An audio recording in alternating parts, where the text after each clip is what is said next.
نحمده ونصلي ونسلم على رسوله الكريم أما بعد فأعوذ بالله من الشيطان الرجيم بسم الله الرحمن الرحيم صدق الله العلي العظيم رب العالمین ہمیں نور قرآن پاک سے منور فرمائے، آمین۔ وَإِذَا أَذَقْنَا النَّاسَ رَحْمَةً مِّن بَعْدِ ضَرَّاءٍ مَسَّتْهُمْ، انسان پر جب مصیبت آئے، مصیبت کے بعد ہم انسان پر رحمت کو نازل فرمائے۔ مصیبت دور ہو گئی، بے روزگاری تھی اور تنگ دستی تھی، بیماری تھی، ان پریشانیوں سے وہ نکل گیا۔ اذا لہم مکر فی آیاتنا، اسی وقت وہ لوگ ہماری آیتوں میں مکر و فریب کرتے ہیں اور ہم پر اعتراضات کرتے ہیں۔ یعنی مصیبت میں ہوتے ہیں تو اللہ یاد آتا ہے، اور جب مصیبت سے نکل جاتے ہیں تو خوشحالی کے ایام میں وہ نعوذ باللہ من ذالک، وہ کلمات کفریہ بھی کہتے ہیں، خود بھی گناہ کرتے ہیں، دوسروں کو گناہ کی ترغیب دلاتے ہیں۔ قل اللہ اسرع مکرا، اے محبوب آپ فرمائیے اللہ بہت جلد خفیہ تدبیر فرمانے والا ہے، اور تم ایسی تباہی کی طرف بڑھو گے کہ تمہیں خود بھی احساس نہیں ہوگا۔ ان رسولنا یکتبون ما تمکرون، بے شک ہمارے رسول سے مراد فرشتے، بے شک فرشتے ان مکر و فریب کو لکھ رہے ہیں جو تم مکر و فریب کرتے ہو۔ هو الذی یسیرکم فی البر والبحر، وہی ہے ذات جو تمہیں خشکی اور تری میں چلاتا ہے، تمہیں چلنے کی طاقت قوت اسی نے دی ہے۔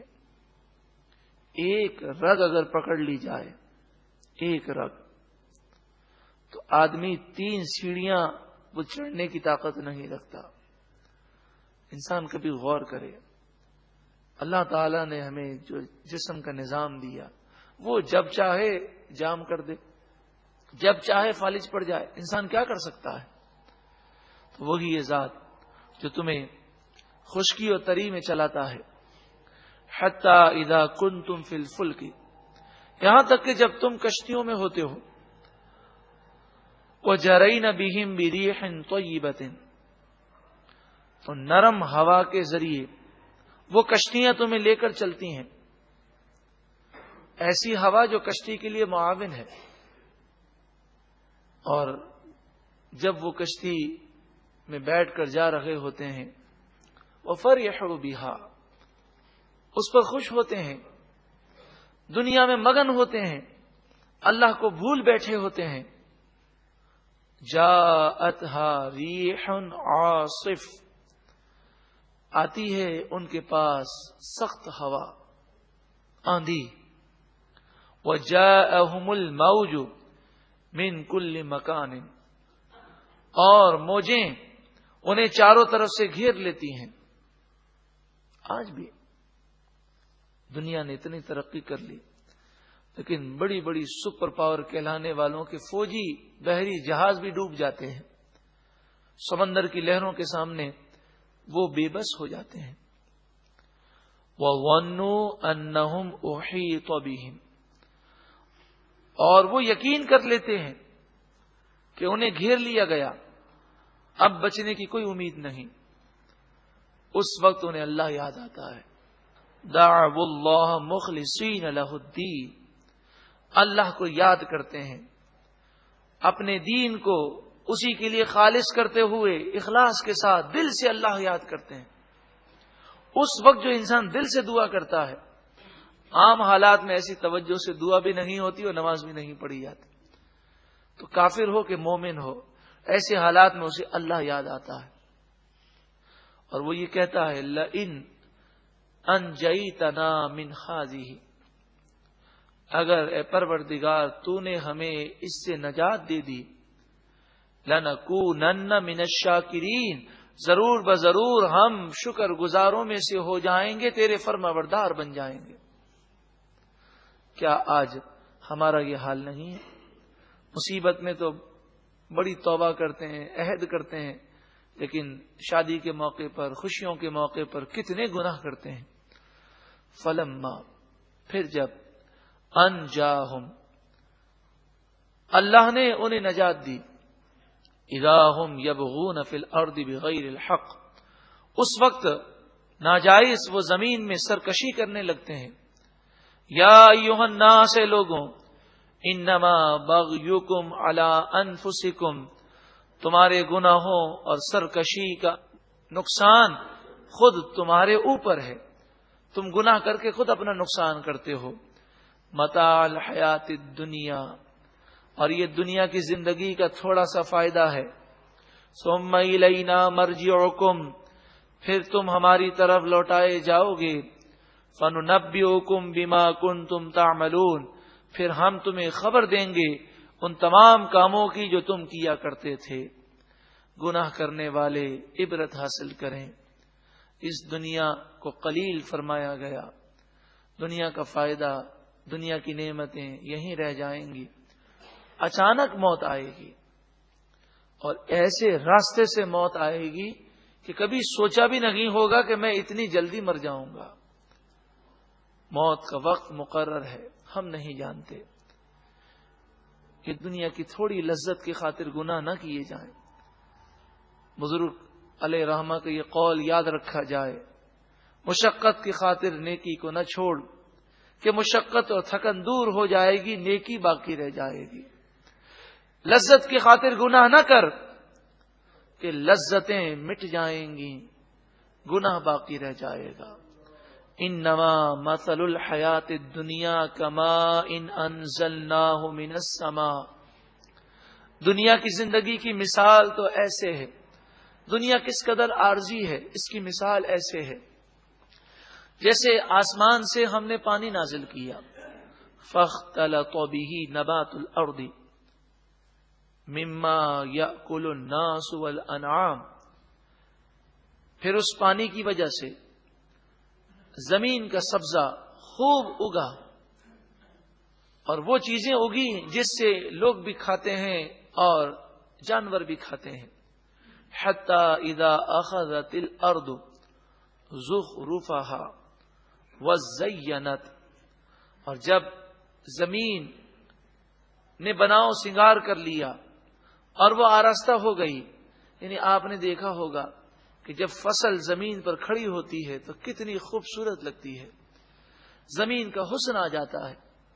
وَظَنَّ أَهْلُهَا، اور زمین کے مالک نے یہ گمان کیا، أَنَّهُمْ قَادِرُونَ عَلَيْهَا، بے شک وہ اس پر قادر ہیں، یہ کھیتی کاٹیں گے اور خوب نفع کمائیں گے. أَتَاهَا أَمْرُنَا، ہمارا عذاب آ گیا. لیلاً او نہاراً، رات کے وقت یا دن کے وقت. فجعلناها حصیداً، پس ہم نے اس کھیتی کو ایسا کر دیا جیسے حصیداً ہے، جیسے کٹی ہوئی ہے، ضائع ہو گئی، خراب ہو گئی. کأن لم تغن بالامس، اور ایسی مٹ گئی گویا کہ کل اس کا وجود ہی نہ تھا.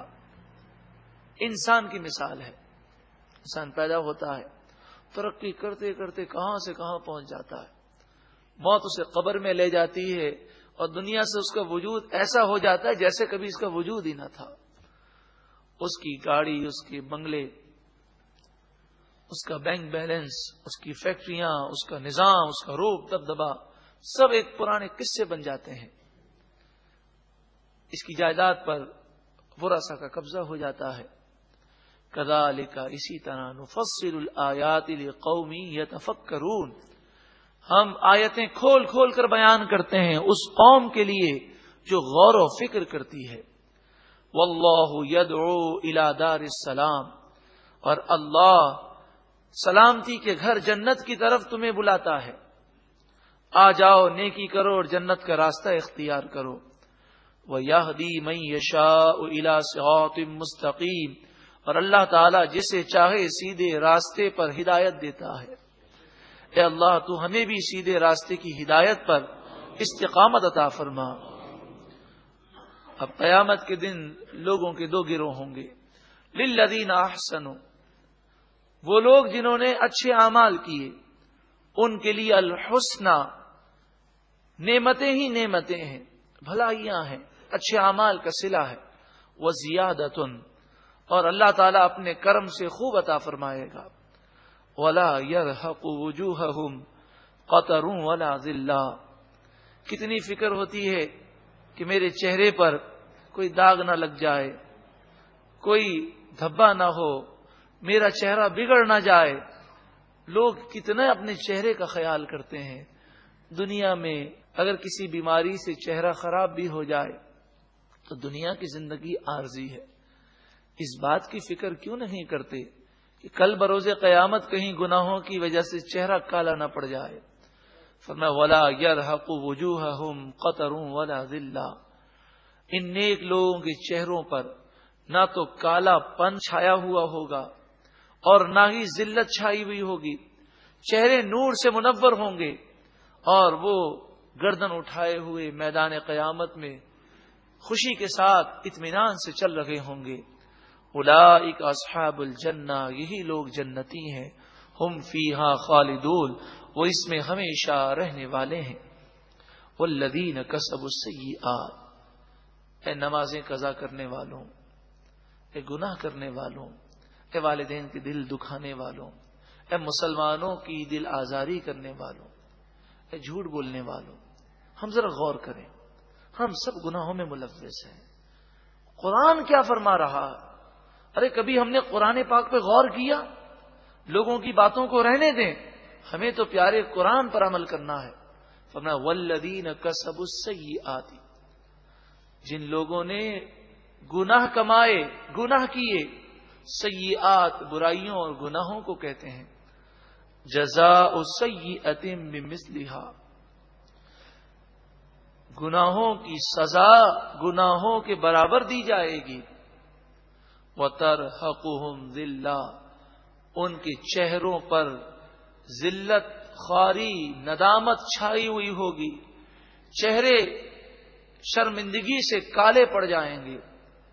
ما لہم من اللہ من عاصم، اللہ کے عذاب سے انہیں کوئی نہیں بچا سکے گا. ان کے چہرے ایسے کالے ہوں گے کأنما اغشیت وجوہہم قطعا من اللیل مظلما، گویا کہ اندھیری رات کے ٹکڑے ان کے چہروں پر چھائے ہوئے ہیں. اس طرح چہرے کالے ہوں گے. اولئک اصحاب النار، یہی لوگ جہنمی ہیں. ہم فیہا خالدون، اس میں ہمیشہ رہنے والے ہیں.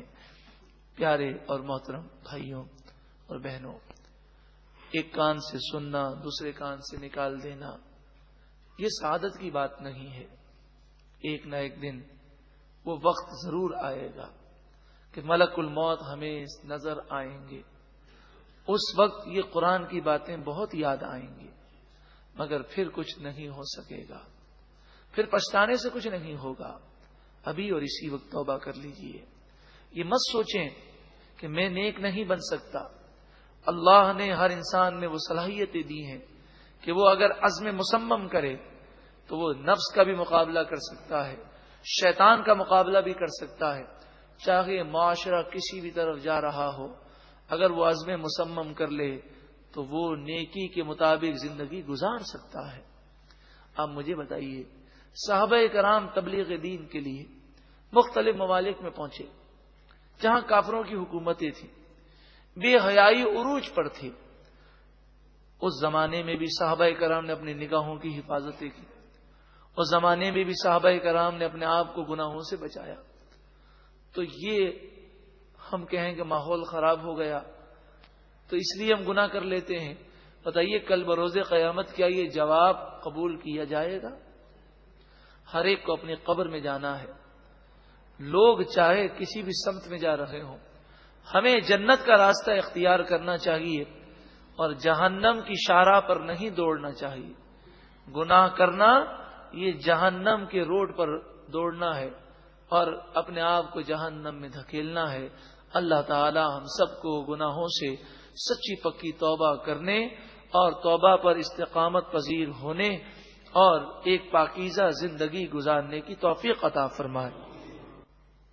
ارشاد فرمایا وَيَوْمَ نَحْشُرُهُمْ جَمِيعًا، اور قیامت کے دن ہم تمام کو جمع فرمائیں گے۔ ثُمَّ نَقُولُ لِلَّذِينَ أَشْرَكُوا، پھر ہم مشرکوں سے فرمائیں گے مکانکم انتم وشرکاؤکم، تم اور تمہارے جھوٹے خدا اپنی جگہ پر کھڑے رہیں۔ فَزَيَّلْنَا بَيْنَهُمْ، پھر ہم ان کے درمیان جدائی ڈالیں گے۔ وَقَالَ شُرَكَاؤُهُمْ مَا كُنْتُمْ إِيَّانَا تَعْبُدُونَ،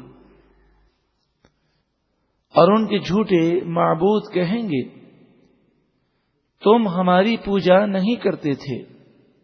مفسرین بیان فرماتے ہیں یہ سورہ مبارکہ سورہ یونس مکی ہے، اور اس سورہ مبارکہ میں مشرکین مکہ کا رد کیا گیا جو ہزاروں کی تعداد میں بتوں کی پوجا کرتے تھے۔ ان سے فرمایا جا رہا ہے کہ کل بروز قیامت یہ بت بھی آئیں گے اور تم بھی آؤ گے، ان تمام کو ہم جمع کریں گے، اور جمع کرنے کے بعد ہم ان کے درمیان جدائی ڈال دیں گے۔ یعنی مراد یہ ہے کہ بت اپنے پجاریوں کے خلاف ہو جائیں گے، ان میں قوت گویائی عطا کی جائے گی، وہ بولنے لگیں گے، اور بت کہیں گے کہ اے مشرکوں تم کس کی پوجا کرتے تھے؟ تو مشرکین کہیں گے کہ ہم تمہاری پوجا کرتے تھے۔ تو بت کہیں گے کہ نہ تو ہماری آنکھ تھی کہ ہم تمہیں دیکھتے، نہ ہمارے کان تھے کہ ہم تمہارے باتوں کو سنتے، ہم تو پتھر کے بے جان بت تھے، تو تم نے ہماری پوجا کی ہوگی لیکن ہم تمہاری پوجا سے غافل ہیں، اور نہ ہی ہم نے تمہیں اپنی پوجا کرنے کا تمہیں کہا تھا۔ اس طرح یہ بت کل بروز قیامت مشرکوں سے بیزاری کا اعلان کریں گے۔ فَكَفَى بِاللَّهِ شَهِيدًا بَيْنَنَا وَبَيْنَكُمْ إِن كُنَّا عَنْ عِبَادَتِكُمْ لَغَافِلِينَ، بس ہمارے اور تمہارے درمیان اللہ کی گواہی کافی ہے، بے شک ہم تمہاری پوجا پاٹ سے ضرور غافل تھے، ہمیں نہیں معلوم کہ تم نے ہماری پوجا کی ہے، لہذا ہم تمہاری پوجا سے بری ہیں۔ یہ بت اس طرح جب کہیں گے تو مشرکوں کو حسرت بالائے حسرت ہوگی۔ هُنَالِكَ تَبْلُو كُلُّ نَفْسٍ مَا أَسْلَفَتْ، اس وقت ہر جان ان اعمال کو جان لے گی جو اس نے آگے بھیجے۔ گزشتہ زندگی میں جو اس نے اعمال کیے ہر جان اسے جان لے گی۔ وَرُدُّوا إِلَى اللَّهِ، اور وہ اللہ کی طرف لوٹائے جائیں گے۔ مولاہم الحق، وہ اللہ جو ان کا سچا مولا ہے۔ وَضَلَّ عَنْهُمْ مَا كَانُوا يَفْتَرُونَ، اور ان سے وہ تمام باتیں گم ہو جائیں گی جو وہ اپنی طرف سے گڑھ لیا کرتے تھے، یعنی جو باتیں انہوں نے اپنے تصورات سے بنائی تھیں ان کا کوئی اچھا نتیجہ وہ نہ دیکھیں گے، اور فیصلہ اللہ کی کتاب کے مطابق کیا جائے گا۔ انسان کو چاہیے کہ وہ شریعت کے مطابق زندگی گزارے، شریعت کی پابندی کرے، کہ شریعت کی پابندی کرنا، اللہ اور اس کے رسول کی فرما برداری کرنا، یہ میدان محشر کی شرمندگی سے بھی بچاتا ہے، قبر کے عذاب سے بھی بچاتا ہے، اور دنیا کی ذلت و رسوائی اور دنیا کی پریشانیوں سے بھی بچاتا ہے۔ یقیناً حقیقی سکون اور چین اللہ اور اس کے رسول کی فرما برداری میں پوشیدہ ہے۔